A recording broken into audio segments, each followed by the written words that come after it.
जी आज जो topic start करना है वो कौन सा है, जो लिक्विड क्रिस्टल्स। ठीक है, लिक्विड क्रिस्टल्स क्या होता है ये स्टडी करेंगे। जब हम क्रिस्टलाइन सॉलिड्स, अब ये जो है टॉपिक आपके पास जो होता है बेसिकली सॉलिड क्या होता है, जिसमें आपके पास एटम्स जो होते हैं वो टाइटली पैक्ड होते हैं, वाइब्रेशन मोशन होती है। सॉलिड्स टू टाइप्स के होते हैं, one crystalline solid, amorphous solid. ठीक है, तो हम अगर स्टडी करें क्रिस्टलाइन सॉलिड्स की तो हमें पता चलता है कि प्योर सॉलिड्स जो होते हैं वो मेल्ट शार्पली। प्योर सॉलिड्स जो होते हैं उनको अगर मेल्ट करना है तो आपको बहुत ज़्यादा टेम्परेचर देना पड़ेगा। The temperature remain constant at the melting point until all the solid melt. Temperature भी कॉन्स्टेंट हो जाता है जब तक तमाम का तमाम जो है वो आपका कन्वर्ट ना हो जाए। किसके अंदर कन्वर्ट ना हो जाए जी? लिक्विड के अंदर कन्वर्ट ना हो जाए। ठीक है, 1888 में फ्रेडरिक रेंटजर था, an Austrian botanist, discovered a universal properties in property discover की। He was studying organic compound cholesterol benzoate. ठीक है, जो एक ऑर्गेनिक कंपाउंड पे काम कर रहा था, कोलेस्ट्रॉल बेंजोएट। ये कंपाउंड जो था turn milky liquid at 145 degree. उसने देखा कि जब उसका टेम्परेचर 145 डिग्री पहुंचा है तो ये जो आपके पास था कंपाउंड, ये मिल्की लिक्विड हो गया, मिल्की लिक्विड हो गया एंड बिकम क्लियर। और जैसे ही टेम्परेचर 179 डिग्री पे पहुंचा वो क्लियर लिक्विड बन गया। When the substance is cold, जब इस सब्सटेंस को ठंडा किया गया, रिवर्स प्रोसेस करेंगे, दोबारा ये कंपाउंड जो था वो किस में कन्वर्ट हो गया? सॉलिड के अंदर। This turbid liquid phase which is called liquid crystal. जो टर्बिडिटी आई है, मिल्की लिक्विड आया 145 डिग्री सेंटीग्रेड पे, जो स्टेट आई है वो क्या कहलाती है? आपके पास लिक्विड क्रिस्टल कहलाती है। ठीक हो गया जी, लिक्विड क्रिस्टल कहलाता है, क्लियर हो गया। Up till now it has been reported that there are many crystalline solids which melt to a turbid liquid phase. कहते अब तक जो है बहुत सारे सॉलिड्स जो है वो रिपोर्ट हुए हैं जो टर्बिड लिक्विड फेज में कन्वर्ट होते हैं before finally converted to liquid. आप कह सकते हो कि एक दरमियान वाली फेज आती है कि आपका जो क्रिस्टल है, जो सॉलिड है, पहले वो लिक्विड टर्बिड लिक्विड क्रिस्टल में कन्वर्ट होता है। ठीक है जी, यानी कि आप कह सकते हो कि एक मिल्की या टर्बिड फेस में कन्वर्ट होता है, देन कन्वर्टेड इनटू लिक्विड। ठीक है, this turbid phase liquid can flow as a liquid. Obviously ये टर्बिड फेस जो होता है वो लिक्विड की फ्लो करती है। They have the properties like liquid as surface tension. इनकी प्रॉपर्टी बिल्कुल जो होती है सिमिलर होती है लिक्विड्स की तरह। ये सरफेस टेंशन है, विस्कोसिटी है, but it is very interesting to note that the molecules of turbid liquid possesses some degree of order as well. लेकिन क्या होता है जी, इस टर्बिड फेस में सॉलिड्स की तरह कुछ डिग्री ऑर्डरनेस मौजूद होती है, मॉलिक्यूल थोड़े अरेंज होते हैं। ये टर्बिड फेज जो होती है वो क्रिस्टल से सर्टेन प्रॉपर्टीज की रिसेंबल कर रही होती है और कुछ प्रॉपर्टी इसकी जो होती है वो लिक्विड से रिसेंबल कर रही होती है। आप कह सकते हो it is a between phase of crystal and liquid. ठीक हो गया। This turbid liquid are hence called liquid crystals. इन टर्बिड लिक्विड्स को क्या कहा जाता है? लिक्विड क्रिस्टल्स कहा जाता है। Liquid crystalline state exist between two temperature. आप कह सकते हो ये दो टेम्परेचर के दरमियान एग्जिस्ट कर रही है, melting temperature and clearing temperature. यानी कि सॉलिड का टेम्परेचर जिसमें वो मेल्ट होता है और वो टेम्परेचर जिसमें आपका लिक्विड में कन्वर्ट होता है, उसके दरमियान वाली फेज जो होती है वो क्या कहलाती है? आपके पास लिक्विड क्रिस्टल्स कहलाती है। क्रिस्टलाइन सॉलिड्स में भी आइसोट्रॉपिक भी हो सकते हैं, एनआइसोट्रॉपिक भी हो सकते हैं। आइसो मीन सेम डायरेक्शंस में भी होते हैं, एनआइसोट्रॉपिक जिनकी डायरेक्शन सेम नहीं होती।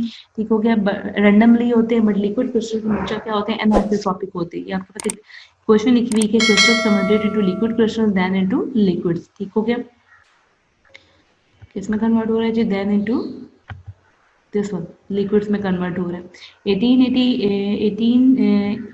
1888 में, ठीक है, up to 30 years liquid crystals are largely laboratory curiosity. ये लेबोरेटरीज में डिस्कस होता था, लेकिन आजकल जो है इसकी बहुत वाइड एप्लीकेशंस हैं।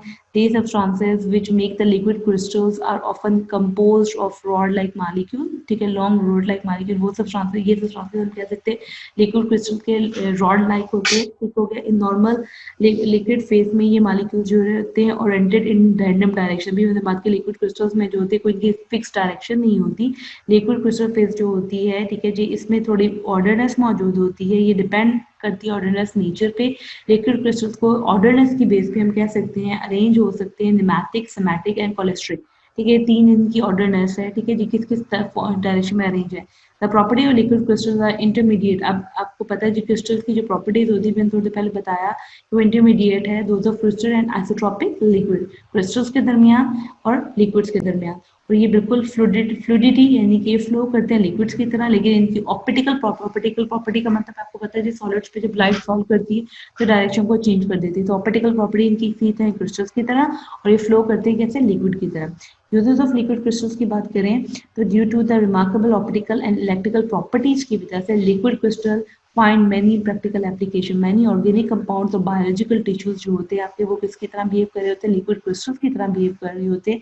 ये यूनिक प्रॉपर्टी जो होती है लिक्विड क्रिस्टल्स की, आपको साइंटिस्ट को क्या किया जी, उन्होंने बहुत चीजें डिस्कवर की है nearly 100 years ago. Some of important uses कौन कौन से, first of all like solids की तरह, सॉलिड्स की तरह आपके पास जो लिक्विड क्रिस्टल्स होते हैं कैन डायरेक्ट लाइट को डायरेक्ट कर सकते हैं। When one of the wavelength of white light जो होती है is reflected from the liquid, जब आपके स्ट्राइक करती है लिक्विड क्रिस्टल्स को रिफ्लेक्ट बैक होती है तो लिक्विड क्रिस्टल के कलर नजर आना शुरू हो जाते हैं। जैसे टेम्परेचर चेंज होता है distance between the layer of the molecule liquid crystal change, temperature change होगा तो इनके दरमियान जो डिस्टेंस होता है जो क्रिस्टल्स मॉलिक्यूल के दरमियान वो भी चेंज हो जाता है, इसलिए colour of the reflected light change according, जैसे जैसे डिस्टेंस चेंज होता रहता है वैसे क्या होता है कलर ऑफ द लाइट भी अकॉर्डिंगली चेंज होते रहते हैं। लिक्विड क्रिस्टल्स जो होते हैं वो टेम्परेचर सेंसर के तौर पे यूज होते हैं, यानी कि अगर आपने क्या करना है कहीं टेम्परेचर को सेंस करना है, आपने देखा होगा बाद एरियाज में अलार्म्स लगे होते हैं जो टेम्परेचर सेंसर होते हैं, वो बेसिकली क्या होते हैं लिक्विड क्रिस्टल्स होते हैं। जैसे टेम्परेचर चेंज होता है उसका कलर चेंज होता है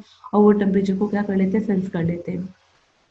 इसके अलावा जो liquid crystals are use to find the point of potential failure in electrical circuit, आप क्या कर सकते हो इसे यूज करके कहीं पे इलेक्ट्रिकल फेलियर मौजूद है, अंडरग्राउंड वायर्स हैं, ठीक है जी, अगर आप चेक करना चाहते हो तो लिक्विड क्रिस्टल के जरिए चेक कर सकते हैं। रूम थर्मामीटर आल्सो कॉल्ड, आपके रूम्स में समटाइम्स जो थर्मामीटर होता है उसमें भी लिक्विड क्रिस्टल्स होता है जिसकी सुटेबल रेंज होती है, जैसे टेम्परेचर चेंज होता है वो भी क्या करता है कलर चेंज करना शुरू कर देता है।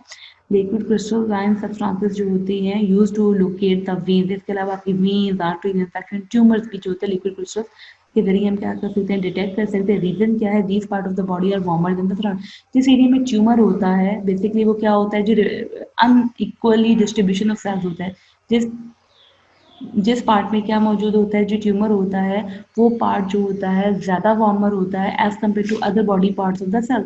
स्पेशलिस्ट जो होते हैं वो स्पेशल स्किन थेरेपी यूज करते हैं टू डिटेक्ट द ब्लॉकेज, होगा इसलिए जहाँ ब्लॉकेज होगा वो एरिया क्या होगा ज़्यादा हीट अप होगा, उसका टेम्परेचर चेंज होगा। When a layer of crystal is painted, जब आप लिक्विड क्रिस्टल को पेंट करते हो, इसके अलावा ब्रेस्ट कैंसर को फाइंड आउट करने के लिए, तो जहाँ पे ब्रेस्ट में ट्यूमर मौजूद होता है वो एरिया क्या होता है हॉटर होता है, कलर उसका ब्लू होता है, तो आपको फौरन डायग्नोज कर सकते हो ब्रेस्ट कैंसर को भी। इसके अलावा liquid crystal are used in the display of electrical devices, आपके डिजिटल वॉचेस में, कैलकुलेटर्स में, लैपटॉप कंप्यूटर्स, इन सब के अंदर भी क्या मौजूद है लिक्विड क्रिस्टल्स मौजूद है। आपने देखा होगा समटाइम आप अगर एलईडी ऑफ या टीवी ऑफ होता है आप उसकी स्क्रीन पे हाथ लगाते हो तो डिफरेंट कलर्स आना शुरू हो जाते हैं, क्योंकि वो होते हैं लिक्विड क्रिस्टल्स होते हैं, आपके हाथ के टेम्परेचर से उसका कलर चेंज हो रहा होता है। This device operate due to the fact of temperature, pressure and electromagnetic field, it effected the weak bond which hold the molecules in the liquid crystal, जो मॉलिक्यूल्स को पकड़ के रखती है। इन क्रोमैटिक सेपरेशन के अंदर क्रोमेटोग्राफी हमने पढ़ी थी, लिक्विड क्रिस्टल को एज अ सॉल्वेंट भी यूज किया जा सकता है। इसके अलावा फिलोग्राफिक एंड टीवी डिस्प्ले में भी जो होता है लिक्विड क्रिस्टल्स की स्क्रीन यूज हो रही होती है। ठीक हो गया। सॉलिड्स की बात करें तो इंट्रोडक्शन की तरफ आते हैं जी। Solids are those substances which are rigid, hard, have definite shape and definite volume. आपको पता है रिजिड होता है, हार्ड होता है, इनका डेफिनेट वॉल्यूम एंड डेफिनेट क्या है शेप है। The atom ions and molecule that make up the solid are closely pack होते हैं, they help together by strong cohesive forces. ठीक है जी, दे कॉन्स्टिट्यूट एटम, आयंस और molecule. Solids can not be random move नहीं करते, order arrangement होती है। सॉलिड्स की टाइप्स, टू टाइप की, crystalline solid, amorphous solid. Crystalline solid जिसमें आयंस, एटम और मॉलिक्यूल 3 डायमेंशनल सिस्टम में अरेंज होते हैं, इनका रेगुलर पैटर्न होता है। ठीक है जी, 3 डायमेंशनली होते हैं।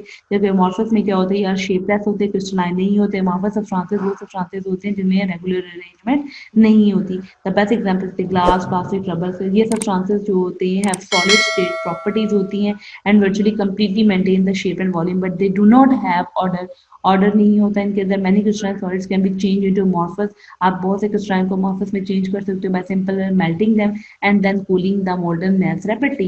In this way क्या होता है जी, constituent particles do not find time to arrange themselves, आप फौरन क्या कर सकते हो क्रिस्टलाइन को चेंज कर सकते हो किसके अंदर